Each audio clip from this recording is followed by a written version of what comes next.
Praise lord, అందరికీ వందనాలు. దేవుడు మనకిచ్చినటువంటి ఒక నూతన దినంకై దేవాది దేవునికి వందనాలు, స్తుతులు, స్తోత్రాలు చెల్లిస్తూ ఈ సమయం ముందు మనం ప్రార్థన చేసుకుందాం. పరిశుద్ధుడా, మహోన్నతుడా, నీకు వందనాలయ్యా. మాకిచ్చినటువంటి ఒక నూతన దినమునకై మీకు వందనాలు. ఈ నూతన దినమంతా నీ చల్లటి రెక్కల చాటున మమ్మల్ని దాచి కాచి కాపాడండి నాయన. ఈ నూతన దినంలో తండ్రి నీకు మహిమకరంగా జీవించినట్లుగా మీరు మాకు సహాయం చేయండి. ఈ చిన్న ప్రార్థన యేసుక్రీస్తు పరిశుద్ధ నామంలో ప్రార్థించి వేడుకుంటున్నాము తండ్రి, ఆమేన్. హల్లెలూయా, ప్రైజ్ ది లార్డ్. దేవుడు మనల్ని కూడా గొప్పవారిగా చూడాలని అనుకుంటా ఉన్నారు. ఆయన మనల్ని ఒక ఉన్నతమైనటువంటి స్థానంలో నియమించాలి అని అనుకుంటా ఉన్నారు.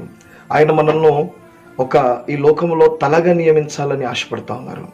ఈ లోకంలో మనం అందరం కూడా దీవెనకరంగా, ఆశీర్వాదకరంగా, అనేకులకు ఇచ్చేవారిగా మనల్ని దేవుడు నియమించాలని అనుకుంటా ఉన్నాడు. కానీ ఈరోజు మన జీవితంలో పేదరికం, ఈరోజు మన జీవితంలో దారిద్ర్యం, ఈరోజు మన జీవితంలో బలహీనత, ఆయా సమస్యలన్నీ కూడా ఈ దినము మనల్ని ఏం చేస్తూ ఉన్నాయంటే వెంటాడుతున్నాయి, కృంగదీస్తూ ఉన్నాయి.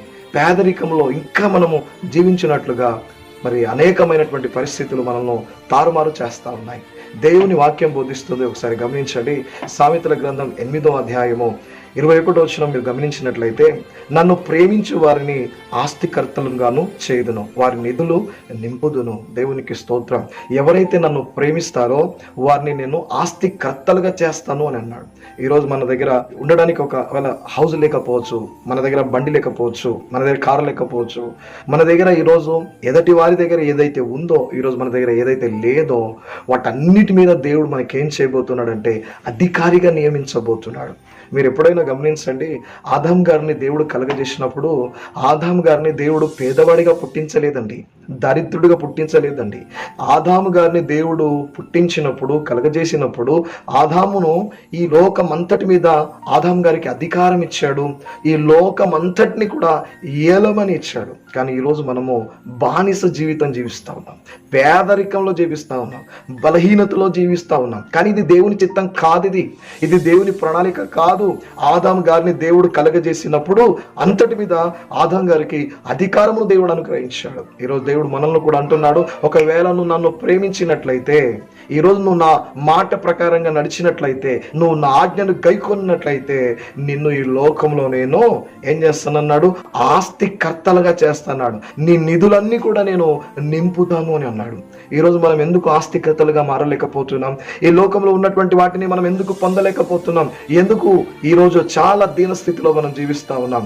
ఈ రోజు గుర్తుపెట్టుకోండి, ఆయన నమ్ముకున్నటువంటి వారు ఎవరు కూడా తోకగా ఉండడానికి వీల్లేదండి. అందరూ కూడా తలగా ఉండడానికి దేవుడు ఇష్టపడతా ఉన్నాడు. మన చెయ్యి ఇలా ఉండకూడదు, మన చెయ్యి ఎప్పుడు కూడా ఎలా ఉండాలని దేవుడు కోరుకుంటూ ఉన్నాడు. కానీ మనం ఇంకా పేదరికంలో, ఇంకా దారిద్ర్యంలో, ఇంకా బలహీనతలతో మనం జీవిస్తా ఉన్నాం. ఇది దేవుని చిత్తం కాదు. దేవుని బిడ్డలారా, అబ్రహాం గారు దేవుణ్ణి ప్రేమించాడు గనుక అబ్రహాం గారిని ఆకాశ నక్షత్రంలోనే, ఇష్క రేణుల వలె అబ్రహాం గారిని దేవుడు దీవించాడు. ఈరోజు నువ్వు కూడా ఒకవేళ దేవుని ప్రేమించినట్లయితే దేవుడు నిన్ను కూడా దీవించబోతున్నాడు, నిన్ను కూడా ఆశీర్వదించబోతున్నాడు. ఆయన నీ సరిహద్దులను విశాలపరచబోతున్నాడు, నీ కుటుంబాన్ని దీవించబోతున్నాడు, నీ బిడ్డలను దీవించబోతున్నాడు, నీ ఉద్యోగమును దీవించబోతున్నాడు. నీకు కలిగినటువంటి వాటంతటి మీద ఆయన అధికారం ఇవ్వబోతున్నాడు. ఆయన నిన్ను బహుగా దీవించబోతున్నాడు. కానీ ఈరోజు మనం గొప్పవారిగా నిలబడాలంటే మనం అందరం కూడా దేవుణ్ణి ప్రేమించాలి. దేవుణ్ణి ప్రేమించడం అంటే ఆయన మాట ప్రకారంగా జీవించడం.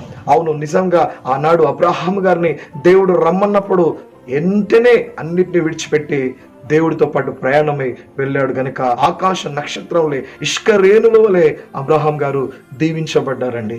ఇస్సాకు గారు దీవించబడ్డారు, యాకోబు గారు దీవించబడ్డారు. ఎందువల్ల దీవించబడ్డారు? వారు దేవుని ప్రేమించారు, దేవుని యొక్క వాక్యానికి విలువిచ్చారు, దేవుని వాక్యానికి లోబడ్డారు. ఈరోజు మనం అందరం కూడా దీవించబడకపోవడానికి, ఈరోజు మనం అన్ని కూడా కలిగి ఉండకపోవడానికి కారణం ఏంటో తెలుసా? మనం దేవుని యథార్థంగా ప్రేమించలేకపోతున్నాం. అడుగుడి మీకు ఇయ్యబడును అని అన్నాడు, వెదుకుడి మీకు దొరుకును అన్నాడు, తట్టండి మీకు తీయబడుతుంది అని అన్నాడు. ఈ భూమి మీద మీరు ఏదైతే బంధిస్తారో అది బంధించబడుతుంది అన్నాడు, ఏదైతే విప్పుతారో అది విప్పబడుతుంది అని అన్నాడు. ఇంత అధికారం దేవుడు మనకి ఇచ్చాడు. కానీ ఇంకా మనము దీన స్థితిలోనే బతుకుతున్నాం, పేద పరిస్థితిలోనే బతుకుతున్నాం. ఈరోజు ఏదేమైనప్పటికీ మన స్థితిగతులన్నీ కూడా దేవుడు మార్చడానికి ఇష్టపడుతున్నాం. ఆస్తికర్తలుగా దేవుడు మనం నియమించాలనుకుంటున్నాడు. కానీ మనం ఇంకా దీన స్థితిలోనే బతుకుతున్నాం. ఒక విషయాన్ని గుర్తుపెట్టుకోండి, మనం దేవుని ప్రేమించడం నేర్చుకోవాలి, దేవుని యొక్క వాక్యాన్ని ప్రేమించడం నేర్చుకోవాలి, దేవుని వాక్యాన్ని గౌరవించడం నేర్చుకోవాలి, దేవుని వాక్యానికి లోబడి జీవించడం నేర్చుకోవాలి. ఇది మనం ఎప్పుడైతే చేస్తామో అప్పుడు మనం దీవించబడడానికి అవకాశం ఉంటుంది. ఒక చిన్న ఎగ్జాంపుల్ చెప్తాను నేను మీ అందరికీ. మీ బిడ్డ బర్త్డే ఉందనుకోండి, మీ కుమారుడిదో మీ కుమార్తెదో ఒకవేళ బర్త్డే ఉందనుకోండి, మీరు ఏం చేస్తారు? ఒక కేక్ తెస్తారు. కేక్ తెచ్చిన తర్వాత ఆ బిడ్డ చిన్న ముక్క కట్ చేసిన తర్వాత కొంచెం పెట్టాలని మీరు ఎంతో ఆశపడతారు. ఒకవేళ ఆ బిడ్డ ఇయ్యలేదు అనుకోండి, మీరు ఎంతో బాధపడడానికి అవకాశం ఉంటుంది. మీరు ఎందుకు అతడు ఒక కేక్ ముక్క మీ నోట్లో పెట్టాలని అనుకుంటున్నారు అని ఆలోచన చేసినట్లయితే, కేకు మీరు తెచ్చినప్పటికీ, ఆ కేకు ఓనర్ మీరైనప్పటికీ, మీ చిన్న కుమారుడు ఒక చిన్న ముక్క మీకు ఇవ్వాలని, మీకు పెట్టాలని మీరు ఎంతో ఆశపడుతూ ఉన్నారు. ఈరోజు దేవుడు కూడా మన మీద చూపించిన ప్రేమ ముందు ఆయన ఎడల మనం కలిగి ఉండే ప్రేమ చాలా చిన్నదే. మన ప్రేమ చాలా చిన్నదే, కానీ దేవుడు మనము ఆయనను ప్రేమించాలని ఆశపడుతూ ఉన్నాడు. ఆ ప్రేమలో ఆయనకు లోబడటం ఉంటుంది. ఆ ప్రేమలో మనము విధేయత కలిగిన వారిగా ఉండడానికి అవకాశం ఉంటుంది. అందుకే దేవుడు నన్ను మీరు ప్రేమించినట్లయితే నేను ఆస్తికర్తలుగా చేస్తానన్నాడు. మీ నిధులన్నిటి కూడా నింపుతానన్నాడు. ఈరోజు ఆస్తికర్తలుగా మారాలన్నా, మన నిధులన్నీ కూడా నింపబడాలన్నా, అనేకులు ఎదుట దేవునికి మహిమకరంగా దీవెనకరంగా ఉండాలన్నా ఈరోజు ఒకే ఒక చిన్న పని చేయాలి. మనం దేవుని యథార్థంగా ప్రేమించాలి. ఈరోజు చాలా మంది దేవుని ప్రేమించలేకపోతున్నారు కనుక ఈరోజు చాలా మంది ఆ దీన స్థితిలోనే జీవిస్తూ ఉన్నారు. అబ్రహాం గారు వట్టి చేతులతోనే వచ్చారండి. పెద్దగా పాస్తులు కలిగి రాలేదండి. అన్ని విడిచిపెట్టి వచ్చాడు. ఒక దినము ఆస్తికర్తగా మార్చబడ్డాడు. ఆకాశ నక్షత్రంలో ఇష్కరేణుల వలె దీవించబడ్డాడు. ఇస్సాకు మామూలు వాడే. ఇస్సాకు విత్తనాలు విత్తినప్పుడు నూరంతలుగా పంట పండింది. యాకోబును దేవుడు ఒక దేశంగా మార్చాడు. ఇలా మనం చూసినట్లయితే ఆయనను ప్రేమించిన వారందరినీ కూడా దేవుడు బహుగా దీవించాడు. ఈరోజు నువ్వు కూడా ఒకవేళ ఆయనను ప్రేమించినట్లయితే నేను కూడా దేవుడు దీవిస్తాడు. ఈ మాటలు దేవుడు మనందరి వినికిడిలో దీవించి ఆశీర్వదించును గాక. ఆమేన్. ప్రార్థన చేసుకుందాం. పరిశుద్ధుడా, మహోన్నతుడా, అవునైనా అబ్రహాం నేను ప్రేమించాడు, ఇస్సాకు నేను ప్రేమించాడు, యాకోబు నేను ప్రేమించాడు. అవును, అందుకే వారిని ఆస్తికర్తలుగా మార్చావు తండ్రి.